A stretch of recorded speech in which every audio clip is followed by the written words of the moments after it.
ட்ரெய்லரில் வந்து ஆர்ஆர் வந்து கரெக்டாக செட் ஆகலை. ஸோ மார்னிங் தான் வந்து அதை ரெடி பண்ணி மறுபடியும் கொஞ்சம் போட்டோம். தாமதமாக ஆரம்பித்தோம். அப்படி இருந்தும் எங்களுக்கு எக்ஸ்ட்ரா டைம் கொடுத்த கமலா சினிமாஸோட மேனேஜர் கோபி கிருஷ்ணா அவர்களுக்கு என் மனமார்ந்த நன்றிகள். நேர காலத்தால் வந்து சீக்கிரமாக முடிச்சிடுறோம். இந்த படம் மாமரத்தை பற்றி சொல்கிறதுக்கு முன்னாடி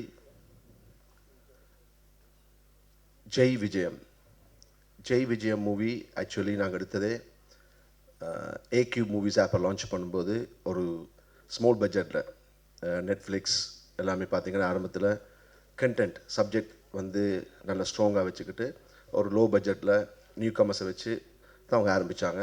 நெட்ஃப்ளிக்ஸ் இவ்வளோ பெரிய ரேஞ்சுக்கு வந்துச்சுன்னா ஸ்டார்டிங் வந்து நல்ல கண்டென்ட் உள்ள சப்ஜெக்ட்ஸை வந்து அவங்க படம் வைக்கிறாங்க. ஸோ அதை மைண்டில் வச்சுக்கிட்டு ஒன்லி என்ன தவிர மற்ற எல்லாருமே நியூ ஃபேஸை வச்சு ஆரம்பித்த ஜெய் விஜயம் ஏக்யூ மூவிஸ் ஆப்புக்கு நல்ல வியூஸ், ரிலீஸ் ஆன 3 டேஸ்லேயே 3 lakhs வியூஸ், இப்போ 5 lakhs வியூஸை தாண்டிடுச்சு. ரொம்ப சந்தோஷமாக இருக்காங்க ஏக்யூ மூவிஸ் ஆப்போட இன்வெஸ்டர்ஸ் எல்லாருமே. ரொம்ப சந்தோஷமாக இருந்துச்சு. ஏக்யூ ஆப்போட இன்வெஸ்டர்ஸ் எல்லாருக்கும் ரொம்ப நன்றி எனக்கு இந்த தங்க செயினை போட்டதுக்கு. தேங்க்ஸ் கலைமணி அம்மா, ஜெயா ஆகாஷ் ட்ரஸ்டோட president and one of the investors in AQ movies app. இதே எனக்கு பெரிய ஊக்கத்தை கொடுத்துருக்கு. அடுத்ததாக இப்போ மாமரம் படம் கூட ஏக்யூ மூவிஸ் ஆப் தான் வேர்ல்டு வைட் ரிலீஸ் பண்ண போகிறாங்க. பட் டெஃபினட்டாக வந்து தியேட்டர்ஸில் இப்போ ஜெய் விஜயம் படம் கூட நாங்கள் தியேட்டர்ஸ் தான் ரிலீஸ் பண்ணோம். பட் எங்கள் மெயின் ஃபோக்கஸ் ஆப்பில் இருந்துச்சு. தியேட்டர்ஸில் செகண்ட் வீக் கூட ரன் ஆகிட்டுருக்கு அண்ட் நிறைய தியேட்டர்ஸ் இன்க்ரீஸ் ஆகிருக்கு ஜெய் விஜயம். பட் ஜெய் விஜயம் படத்தை விட இந்த படம் மாமரம் டெஃபினட்டாக ஏக்யூ மூவிஸ் ஆப்புக்கு நல்ல பேரை வாங்கி கொடுக்கும், இன்னும் நிறைய பணம் சம்பாதி கொடுக்க நம்பிக்கை எனக்கு இருக்குது. ஏன்னா இது என்னுடைய ட்ரீம் ப்ராஜெக்ட். இந்த படத்தில் நீங்கள் பார்த்தீங்கன்னா நான் ஒவ்வொரு ஸ்டேஜஸ் ஆஃப் மை லைஃப், அதாவது 25 இயர்ஸை ஸ்டார்ட் பண்ணி 40 இயர்ஸில் முடிக்கிற மாதிரி இருக்கும். இதுக்கு பொதுவாக என்ன பண்ணுவாங்கன்னா அதான் டிஹெச் பண்ணுவாங்க, இல்லைன்னா வேறு ஆர்டிஸ்ட் வச்சு பண்ணுவாங்க. பட் நான் என்ன ஃபீல் பண்ணேன்னா அந்த ஃபீல் கேரி ஆகணும்னா ஒரே ஆர்டிஸ்ட் பண்ணால் தான் நல்லா இருக்குன்னு ஃபீல் பண்ணேன். ஸோ நானாகட்டும், இதில் மெயின் ஆர்டிஸ்ட் ஆக்ட் பண்ண காதர் சுகுமார், எனக்கு ஃப்ரெண்டாக த்ரூ அவுட்டாக வர காதர் சுகுமார், அப்புறம் ஹீரோயின்ஸ் எல்லாருமே வந்து நான் ஃபஸ்ட்டே சொல்லிட்டேன் எனக்கு வந்து இது ஒரு 10 years பீரியடாக இருக்கும், நீங்களாம் தயாராக இருக்கீங்கன்னு. அப்போ சில பேர் வந்து அதில் சித்திரம் பாஷான்ற இன்னொரு ஃப்ரெண்டு கேரக்டர் பண்ணார் வந்து என்ன சொன்னாங்கன்னா, அண்ணா எப்படின்னா நாங்கள் வந்து 10 yearsல நான் செத்துக்குதுட்டேன் என்னன்னு சொன்னேன். டேய் அப்படிலாம் நடக்காது, பாசிட்டிவாக டெஃபினட்டாக நீ இருப்ப, இந்த படத்தோட கிளைமேக்ஸ் பண்ண மாதிரி இருப்பேன்னு. அதே மாதிரி அவன் இருந்து இந்த கிளைமேக்ஸை பண்ணான். அவனுக்கு ஒரு சின்ன ஒரு ஆக்சிடெண்ட் நடந்து அவன் அதில் ஒரு உயிர் தப்பிச்சான். அப்போ கூட எனக்கு என்ன சொன்னான்னா, அண்ணா நீ சொன்ன அந்த பாசிட்டிவ் தான் என்னை காப்பாற்றி போடக்கு நான் இப்போ உயிரோடு இருக்கேன், நீ சொன்ன மாதிரியே 10 years வந்து இந்த பீரியடுக்கு வந்து நானும் நடிச்சிட்டேன், ரொம்ப சந்தோஷமாக இருக்கேன்னு. ஸோ இது ஆக்சுவலி நான் ஃபீல் பண்ணி ஸ்டார்ட் பண்ணது 2012. ஸோ 2012 வந்து என்னுடைய அந்த 25 years போர்ஷனை வந்து ஷூட் பண்ணோம். அதுக்கப்புறம் சடனாக பார்த்தா 2014 ஒரு அமெரிக்கன் ஃபில்ம் பாய்ஹுட் என்ற ஒரு அமெரிக்கன் ஃபில்ம் வந்து இதே கான்செப்டில் பண்ணியிருந்தாங்க. அவங்க வந்து 12 years பீரியட், ஹீரோவோட 12 years பீரியடை வந்து வச்சு பண்ணாங்க. அந்த படம் வந்து ஆஸ்கார் அவார்டு கூட வின் பண்ணிச்சு பாய்ஹுட் மூவி. ஸோ அது எனக்கு இன்னும் ஒரு நம்பிக்கை கொடுத்துச்சு. ஏன்னா ஒரு ஆஸ்கார் ஃபிலிம்ஸ் வந்து அவ்வளோ அவார்டுன்றது ஒரு சாதாரண விஷயம் இல்லை. ஸோ அப்படி ஒரு படத்தை அது வந்து ஒரு லோ பட்ஜெட் எடுத்திருந்தாங்க. பட் அதுக்கு வந்து ஆஸ்கார் கிடச்சிச்சு. பட் நாங்கள் இதை வந்து இப்போ நான் பண்ண மூவிஸ்லேயே வந்து பெரிய பட்ஜெட்டில் பண்ணியிருக்கோம். நீங்கள் பார்த்துருப்பீங்க, ட்ரெய்லர் ஆகட்டும், சாங்ஸ் ஆகட்டும், ஃபாரின் எல்லா இடமே போய் ஷூட் பண்ணோம். அண்ட் ஃபைட்ஸ் ஆகட்டும், சாங்ஸ் ஆகட்டும், எங்கேயுமே கம்ப்ரமைஸ் பண்ணாமல் ஒரு பிக் பட்ஜெட் மூவிக்கு எப்படி பண்ணுறதோ அப்படி தான் பண்ணோம். இது பண்ணுறதுக்கு அதான் நம்ம ஹோஸ்ட் ஸ்ரீ சொன்ன மாதிரி நானே ப்ரொடியூசர் இருந்தபடியாக தான் இது என்னால் பண்ண முடிஞ்சிச்சு. இதே வேறு ப்ரொடியூசர்ஸ் என்ன பண்ணுவாங்கன்னா, சார் எப்படி சார் நாங்கள் வெயிட் பண்ணுறது 10 years நாங்கள் போகிற இன்வெஸ்ட்மெண்ட் எடுக்கிறதுக்கானே.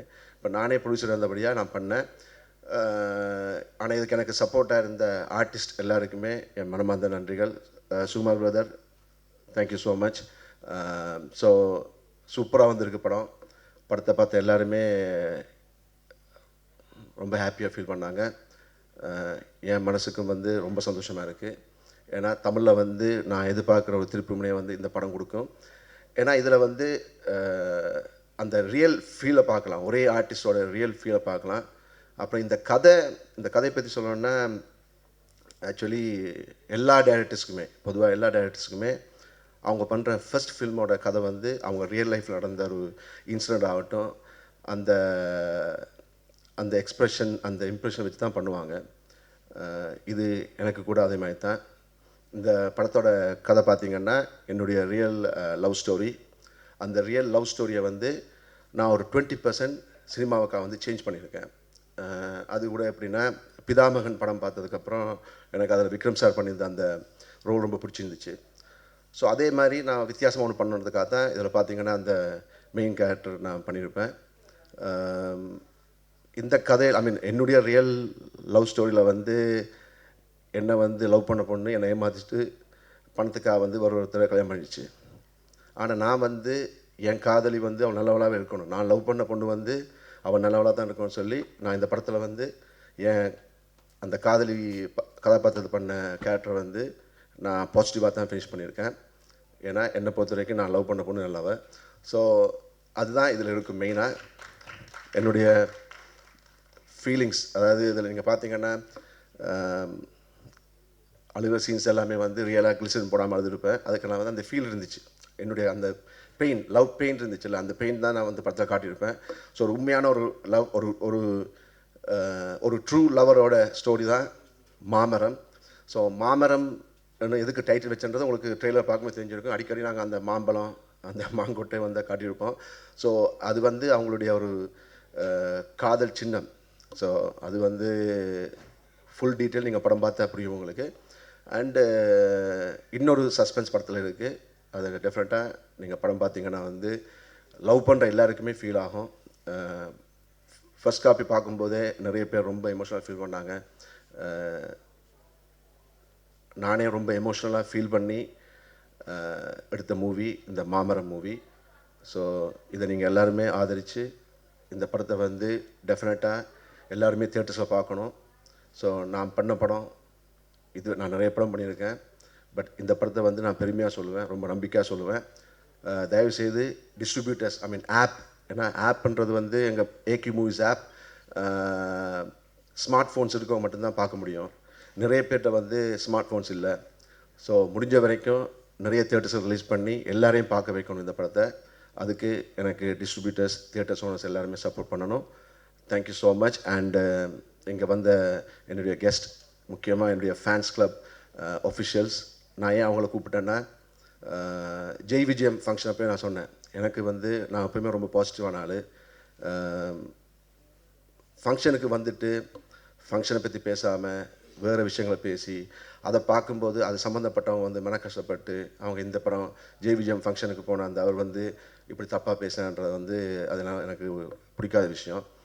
சொல்லப்போனால் ஜெய் விஜயம் ஃபங்க்ஷனில் நான் கூப்பிட்ட ஒரு பெரிய மனுஷர் வந்து என்ன பண்ணார்னா என்ன பாராட்டினார். அதாவது என்னை வந்து ஜெய் ஆகாஷ் ராமகிருஷ்ணா படத்துலேயே பெரிய சக்ஸஸ்ஃபுல் ஹீரோவாக இருக்கணும், ஜெய் ஆகாஷ் வந்து அழகாக இருக்கார், ஜெய் ஆகாஷ் அதெல்லாம் சொன்னார். சொல்லிவிட்டு கடைசியில் என்ன பண்ணார்னா என் ஃபேன்ஸுக்கு நான் கொடுக்குற மரியாதை வச்சு வேறு நான் வந்து அவரை வந்து நான் அவ்வளோத்துக்கு நான் என்னுடைய ரோல் மாடலை பார்த்துட்ருக்கேன் அஜித் சாரை. ஸோ அஜித் சாரை பற்றி தப்பாக பேச எனக்கு பிடிக்கலை. ஸோ என்னால் வந்து அந்த ஸ்டேஜில் வந்து அவருக்கு சொல்ல முடியலை. ஸோ அந்த மாதிரி ஆளுங்களை வந்து எனக்கு கூப்பிட விருப்பம் இல்லை. ஃபங்க்ஷன்ஸுக்கு வந்துட்டு அவங்களுக்கு அட்டென்ஷன் கிடைக்கணுன்றதுக்காக மீடியா மேலே ப்ளேமை போட்டு மீடியா வந்து அந்த மாதிரி இன்னொருத்த பற்றி தப்பாக பேசினா தான் அதை வந்து கவரேஜ் பண்ணுவாங்கன்னு சொல்லி ஃபங்க்ஷனுக்கு வந்து எங்களையும் வந்து சங்கடத்தில் உண்டாக்கி அந்த செலிப்ரிட்டிஸையும் வந்து ரொம்ப ஃபீல் பண்ண வைக்கிறாங்க. அது எனக்கு விருப்பமே இல்லை. எனக்கு வந்து நான் எடுத்த படத்தை என்னுடைய ஃபேன்ஸ், என்னுடைய நண்பர்கள் யாரெல்லாம் வந்து இந்த படம் வந்து ஜெயிக்கணும், ஜெய் ஆகாஷ் ஒரு நல்ல ஹீரோன்னு சொல்லி ஆசைப்பட்றாங்களோ அவங்கள வச்சு பண்ண ஆசைப்பட்றேன். டெஃபினட்டாக வந்து இப்போ லாஸ்ட் டைம் ஜே விஜயம் ஃபங்க்ஷனை கூட எல்லாருமே போட்டாங்க, எல்லா பெரிய பெரிய சேனல்ஸ் எல்லாருமே வந்து கவரேஜ் பண்ணாங்க. ஸோ தப்பாக நினச்சிட்ருக்காங்க சில பேர். இப்போ கொஞ்சம் காலம் தான் இப்போ நடந்துகிட்ருக்கு. எல்லாருமே வந்து எல்லா ஃபங்க்ஷன்ஸுக்கும் போய் மற்றவங்களுக்கு தப்பாக பேசுது, சம்மந்தம் இல்லாமல் தப்பாக பேசினா அதைத்தான் ஹெட்லைனாக போட்டு நிறைய வியூஸ் சொல்லி எல்லோரும் தப்பாக நினச்சிட்ருக்காங்க. பட் மீடியா வந்து நல்ல விஷயங்களை ஆதரிப்பாங்க நம்பிக்கை எனக்கு இருக்குது. Thank you all, thank you, I love you all.